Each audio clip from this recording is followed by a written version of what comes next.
आपला सर्वांचे एक युवक सहकारी आणि या गावचे माजी सरपंच रवींद्र शेठ दिवसांचा वाढदिवस. रवीच्या बाबत अनेकांनी सांगितलं की ते गेले 1 वर्षापासून ते सांगितलं वर्षापासून नाही, रवीच्या अंगात एक लहानपणापासून एक सामाजिक कार्य करण्याचे गुण असल्यामुळे नेहमी समाजकार्यामध्ये सहभागी. आपल्या तालुक्यात जर पाहिलं असेल तर सगळ्यात कमी वयाचा सरपंच म्हणून आपले रवींद्र शेठ राजदेव या गावात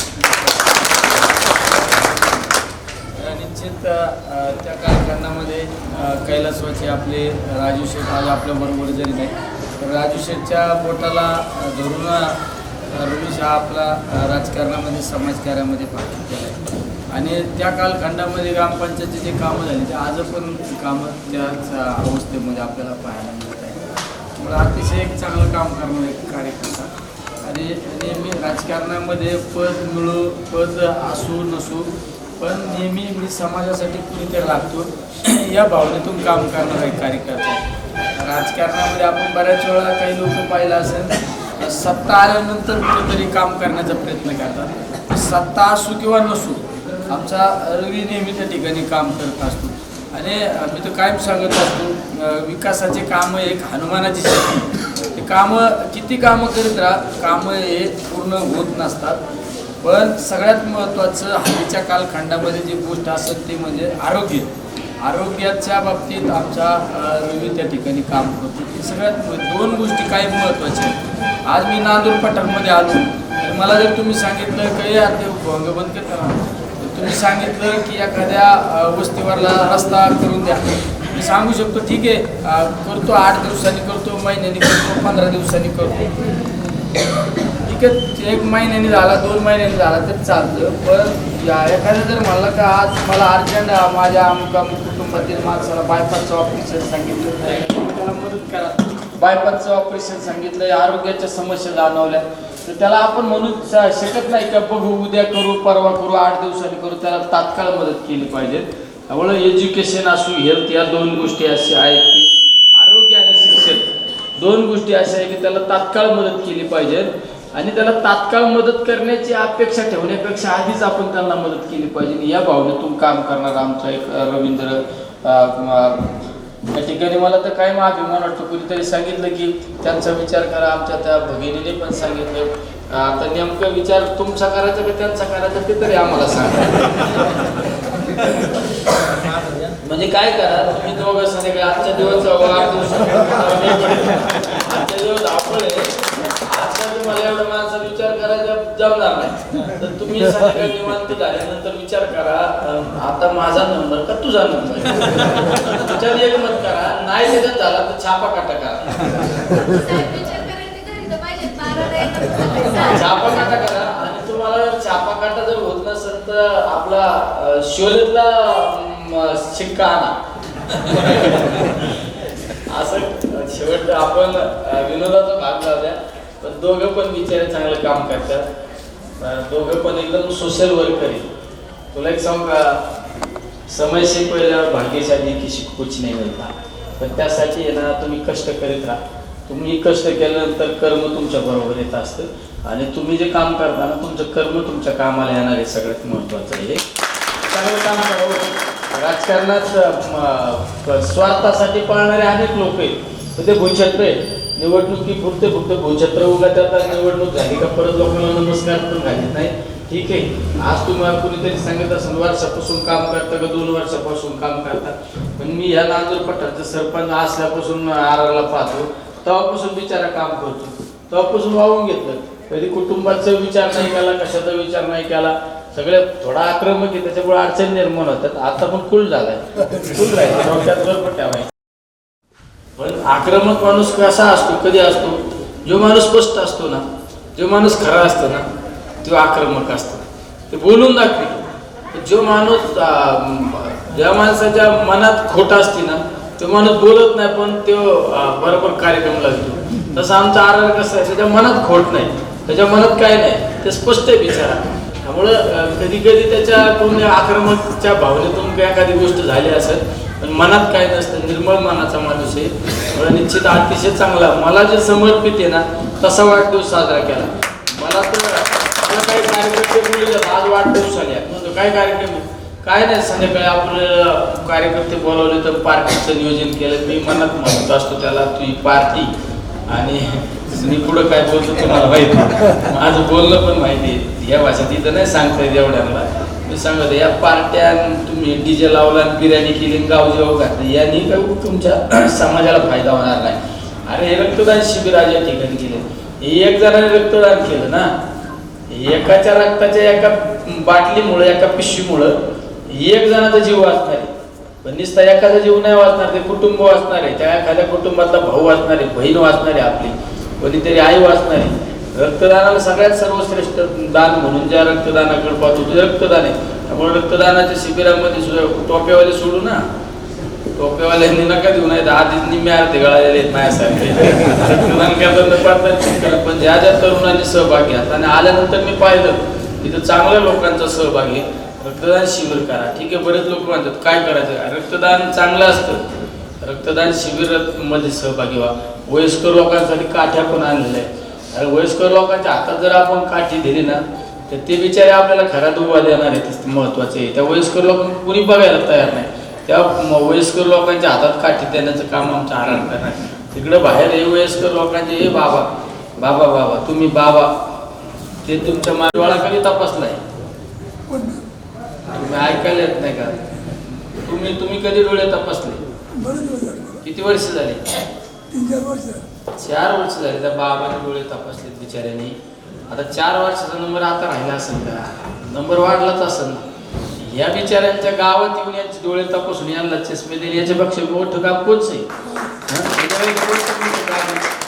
आपल्या खेड्यापाड्यात आपण सांगतो, खेड्यापाड्यात जातो तर हे वयस्कर लोक त्या चष्म्याची दांडी तुटलेली असे त्यालाच दोरी लावितात, त्यालाच टाचणे घालितात, ते स्क्रू निघल्यावर, आणि तुटलेला असं एक काच तुटलेले असे पण तसंच घालतात बिचारातून. हल्ली ना वयस्कर लोकांना बघायला लोकांना लाज वाटतात. आमच्यासारखे जे लोक फिरतात ना त्यांना वयस्कर लोकांना फक्त निवडणूक आले त्यांची मतं लागायतात, पण त्या बिचाऱ्यांच्या आरोग्याच्या समस्याच्या बाबतीत कधी मदत करायला कोणाला तयारी होत नाही. ते म्हातारा 10 वर्ष झाले डोळे तपास, त्या मागचा बाबा कानपूर कमी त्यांचा तर नक्की 10 वर्ष पूर्वी तपासलेला असेल चष्मा. म्हणजे या लोकांकडे पाहायला कोणाला वेळ नाही. पण या लोकांना जाऊ द्या आता मी ते चष्म्याच्या काच कळालं मला बऱ्याच दिवसाचं. म्हणजे या लोकांकडे कोणाला पाहायला वेळ नाही. पण अशा ज्या लोकांकडे दुर्लक्षित लोक आहेत त्या लोकांकडे लक्ष देण्याचं काम आमचा आराम करतोय, ते सगळ्यात महत्वाचं आहे. त्यामुळं वेगवेगळ्या तपासण्याच्या माध्यमातून आज वाढदिवस साजरा होत आहे. शेवट आपण आपला वाढदिवस कसा साजरा करतोय, वाढदिवस आपल्यासाठी काय गिफ्ट आणलं, आपल्यासाठी काय केलं, यापेक्षा समाजासाठी काय केलं हे सगळ्यात महत्वाचं असतं. नाही तर काही लोक नाही म्हणतात आज वाढदिवस आहे, आम्ही चाललो या ट्रिपला, चाललो गोव्याला, चाललो तिकडे कुठं. आता तर बाहेर देशात पण जातात लोक, ज्याच्याकडे जास्त पैसे ते बाहेर देशात जातात. अरे तिकडे जाण्यापेक्षा ते पैसे आमच्या गोरगरीब लोकांसाठी खर्च करा ना. एखादा कॅम्प लावा, आरोग्याचा कॅम्प लावा, सर्वरोग निदान शिबिराचा कॅम्प लावा. मुळं असे उपक्रमातून आमचं आरण, आणि ते दोघं पण बिचारे सोनियाताई पण खरं नवऱ्याच्या पावलावर पाऊल ठेवून बिचारे काम करतील. नाही तर बऱ्याच वेळा नवरा बायको डिस्प्यूट निर्माण होतो. नवरा जर समाजसेवा काम करतो ना तर बायको म्हणते याला काय उद्योग पडला आहे, उठलं रोज गावात मुलं खेळत आहे आणि गावाच्या लोकांच्या शेकात आहे. पण हे बिचारी खरं तुझ्या पाठीची उभं राहिले, त्याला पण भागी लागत कुठेतरी. आज आहे ना कुटुंब लोकलही स्वार्थी झालेले सगळे, फार आपल्या आईबाप सुद्धा स्वार्थी. कसे आहे म्हणजे तुम्ही स्वार्थी नाही म्हणायचे, आम्ही सगळे सारखेच आहेत आपण. म्हणजे 2 पोरं जर असले ना आपल्या आईबापाला, 2 पोरं, एक पोरग जर काम करीत असलं ना, जाऊन पगार संध्याकाळ आपला पगार महिन्याचा पगार झाला घरी आणून देत असतो ना, ती पोरग का गप बसलाय, अरे त्याला वाढा ना, त्याच्या पुढं करतात. आणि जे पोरग आहे ना गावात दिवसभर लोकांचं काम करत, समाजाचं काम करत, हा बिचारा समाजाचं काम करतो, त्याच्या आई बापा संध्याकाळ आला बोंबलं तिथून आला का गावात उद्योग करून आला असं याला वाढा. आणि तू एखादी जर त्याला दुखत असन गप बसला ना, तेव्हा म्हणतात काय नाही त्याला रोग आला असन काय तर उद्योग करीत, काही नाही तर मरण तसाच. म्हणजे अशी परिस्थिती बऱ्याच ठिकाणी आपल्याला पाहायला मिळत. काय बरोबर आहे का? नाही, मी सगळं याच्या बाहेर पडलोय म्हणून मी आमदार खासदार झालो. कुछ पाने के लिए कुछ खोना पडता है. मी तर काय सांगतो, मी लय आज्ञाधारक असतो ना, आता तेव्हा इथं मी जर आज्ञाधारक असतो ना, कोणच्या इथं मास्तर कोण आहे? मास्तर गुरुजी. हा एक आपले सर आहे, ते दुसरं गुरुजी कुठे? तुम्हाला काय वाटतं, तुमचे पोरं काय व्हावं? डॉक्टर इंजिनियर व्हावं वाटत? डॉक्टर इंजिनियर अधिकारी व्हावं असंच वाटतं ना. नाहीच काय झालं तर मास्तर तरी व्हावं असं वाटतं. असं कोणत्या बापाला वाटतं का? शिक्षकाच्या बापाला वाटतं का माझं पोरगं सरपंच व्हावा, कधीच वाटत नाही ना. पण आम्ही हे सगळ्यांच्या बाहेर पडलो. आम्हाला जे वाटत ना तेच केलं, जे वाटत ना तेच केलं, म्हणून कमीत कमी राहिलो. ते म्हणजे कायम सांगत असतो, कुछ पाने के लिए कुछ खोना पडता है. तसं आमच्या आराने समाजासाठी होऊन घेतलं ना, परमेश्वर दिन साथ नको काळजी करू.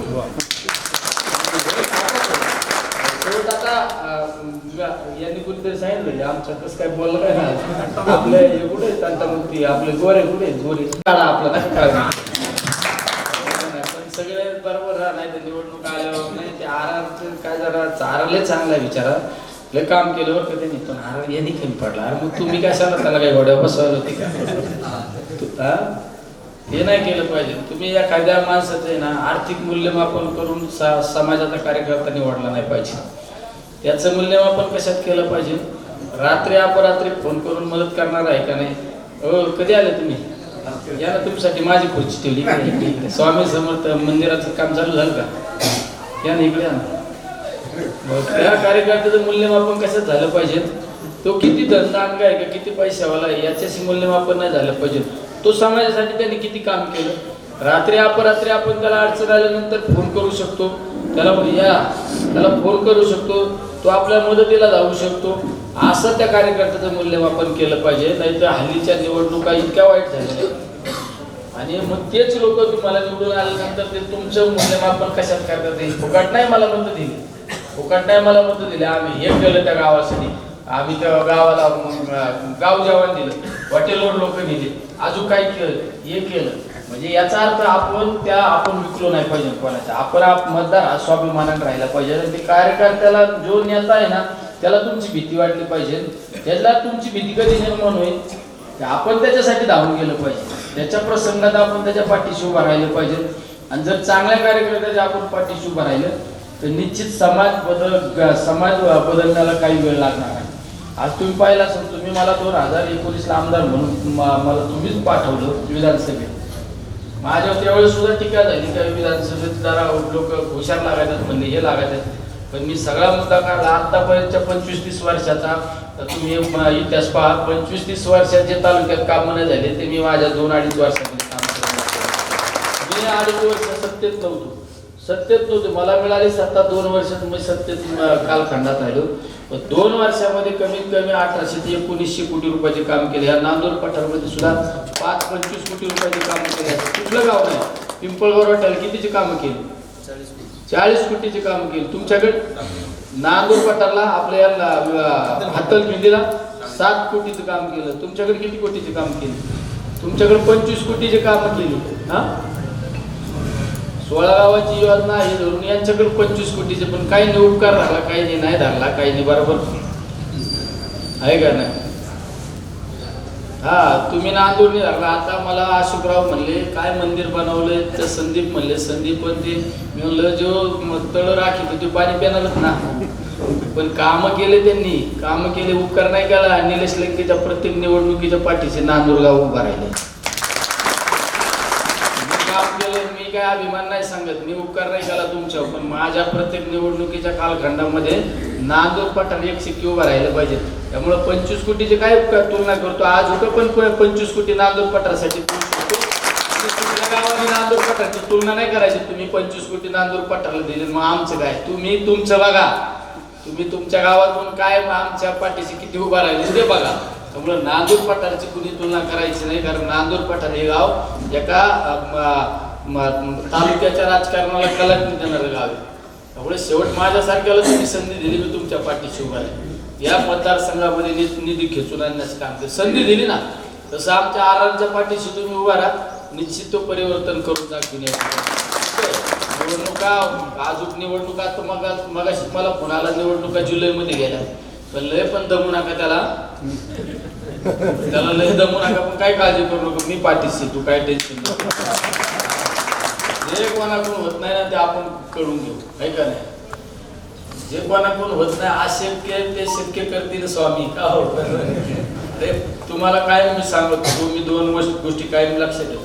तुम्ही चांगलं कर्म करा, तुमच्या अंतर्मनाने सांगितलं पाहिजे मी चांगलं काम करतोय, समाजासाठी करतोय, लोकांसाठी काम करतोय. हे तुमचं ज्यावेळेस अंतर्मन तुम्हाला सांगतं मी चांगलं काम करतो, त्यावेळेस तुम्हाला कोणाच्या आशीर्वादाची, तुम्हाला कोणाच्या स्तुतीची गरज नाही. पण ज्यावेळेस लोक तुमची स्तुती करतात आणि तुमचं मन जर तुम्हाला धोका खात असं नाही राहू, मी हे चुकीचं केलं, मी यांना फसवलं, त्यावेळेस तुम्हाला परमेश्वर कधी माफ करत नाही. त्यामुळे आपलं अंतर्मनाने सांगितलं बा आपण समाजासाठी वाहून घेतो, आणि समाजासाठी वाहून घेणाऱ्या लोकांना अडचणी असतात, समस्या असतात, पण त्यातून मार्ग असतो. पण त्यातून मार्ग निघाल्यानंतर त्यातून एक आनंद सुद्धा वेगळा असतो. त्यामुळे चांगलं आहे. आरोग्य हे माझा तर एक आवडता विषय. मला तर आता कुठं जायचंय, येवल्याला जायचंय, येवल्यावरून मला जायचंय सिंधुदुर्गला जायचंय. सिंधुदुर्ग उद्या आपली मोहीम आहे, गडकिल्ले संवर्धन स्वच्छता मोहीम. आपण महिन्याच्या प्रत्येक एका रविवारी एका गडावर जातो, स्वच्छता करतो, तिथं संवर्धन काय दिवसभर काम करतो, स्वतः काम करतो. आता आज संध्याकाळी मुक्कामी जातो, गडावर सुद्धा मुक्कामी गेल्यानंतर माझं 12 दिवस त्याला संघ असतो, घोंगडी टाकून झोपतो. तिथे झोपायचं कुठं मंदिरात कुठं तरी आपलं एखाद्या वट्यावर बिट्यावर झोपायचं. सकाळ बिगर आंघोळीच निघायचं कामाला. म्हणजे हे उद्या जायचं, मला कुठं जायचं आता, येवला कुठे, येवल्याला जायचं. आता येवल्यावरून सिंधुदुर्ग कुठे, म्हणजे मी सकाळी 9, 9:30 8-9 वाजेपर्यंत, मला 8 वाजेपर्यंत पोहोचावं लागणार, रात्रभर प्रवास करणार आहे. पण शेवट आपल्या कार्यकर्त्याचा वाढदिवस आहे, आपल्या एका जीवाभावाच्या सहकार्याचा वाढदिवस आहे, आणि तो जर समाजासाठी प्रामाणिक काम करतो ना, तर त्या कार्यक्रमाला त्याच्यासाठी गेलं पाहिजे, त्याच्या पाठीशी उभा आपण राहिलं पाहिजे. हे सुद्धा महत्वाचं असतं. म्हणून आज या ठिकाणी नाही तर मी तर आज तुझ्या जागेवर कोणाचा बड्डे असताना तरी आलो नसतो. माझ्या मागे एवढं, पण मला आता एवढा प्रवास आहे, सगळ्या गोष्टी पण नाही. हे बिचारा एवढा, मी तर किती बाईटमध्ये याच्यात त्याच्यात मी सांगतो, प्रामाणिक काम करतो. मला जे वाटतं ना, मला ज्या कामात इंटरेस्ट आहे ना, ते काम ते विचार करतो. असा जर माझा प्रत्येक गावागावात परिसरामध्ये कार्यकर्ता उभा राहिला ना, तर या तालुक्यातल्या आरोग्याचे प्रश्न सुटल्याशिवाय राहणार नाही. त्यामुळे इथं बरेच कार्यकर्ते, बऱ्याच जणांना माझी विनंती, तुम्ही सुद्धा गावाने पोपटराव असू, तुम्ही सरपंच आले तिकडं, तुम्ही सुद्धा तुमच्या गावाने असे आरोग्याचे कॅम्प घ्या. अरे आरोग्याचे कॅम्प घ्या, लोक रुग्ण शोधा, त्या रुग्णांना मदत करा, हे सगळ्यात महत्वाचे. आता आपलं अर्जुनराव आले तिथे, कावरे डॉक्टरना अर्जुनराव भालेकर आलेले, त्यांनी आपल्या पार्लरमध्ये 8 मार्च आणि 9 मार्चला कुठे होते ना तिथं, या ना साहेब वरे योगेशराव मध्ये साहेब, या ना, या त्यांना खुर्च्या 2-4 मोकळ्या केल्या, मोकळ्या म्हणजे मागच्या द्या, दोन नका देऊ नाही देऊ ठेवण्याचा परत राहा. त्यांनी 8 मार्च ते 9 मार्च 2 दिवस महाआरोग्य शिबिर पारण्याला घेतले. काय त्या महाआरोग्य शिबिरामध्ये मी तुम्हाला सगळ्यांना सांगतो, कोणाची गुडघे दुखी असू, कोणाचे तुमचे हृदयाचे आजार असू, कोणाचं डायलिसिसचा असू, कोणाचा किडनीचा त्रास असू, कुठला पण त्रास असू, सगळ्या महाराष्ट्रातले सगळ्यात नामांकित डॉक्टर आपले 8 मार्च ते 9 मार्चला 2 दिवस आपण पारनेरला महाआरोग्य शिबिर घेतोय. काय महाआरोग्य शिबिर घेतोय म्हणजे अनेक डॉक्टर पार तुमचे दिल्लीचे, आपलं मुंबईचे जे हॉस्पिटल असू, तुमचं पुण्याचं रुबी असू, इकडं नाशिकचं हॉस्पिटल असू, कॅन्सर असू, अशा सगळ्या आजारावरले महाराष्ट्राचे तज्ज्ञ डॉक्टर तिथे येणार आहेत. तुम्ही त्या आरोग्य शिबिरासाठी या, कोणाचं काय असं ना. आणि त्याचबरोबर या डॉक्टर साहेब, आपण आयुर्वेद सुद्धा महत्वाचं आहे. आयुर्वेद आणि नॅचरोपॅथी हे 2 सेंटर ठेवले. एखाद्याला जुनाट आजार आहे तर त्यावर काहीच उपचार होत नाही,